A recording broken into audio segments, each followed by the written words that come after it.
What's the meaning of company sergeant major?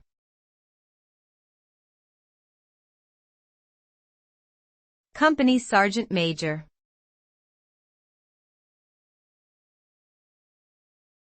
Company sergeant major.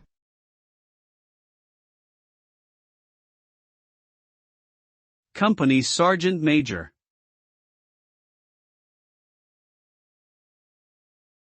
Company sergeant major.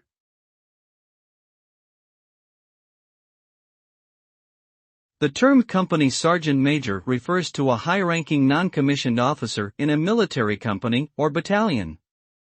They are responsible for ensuring discipline, training, and welfare of the soldiers under their command. The position typically requires significant leadership skills, experience, and knowledge of military tactics and strategy.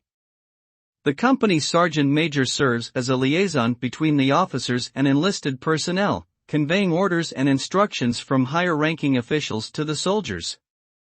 Their role is crucial in maintaining the effectiveness and readiness of a military unit.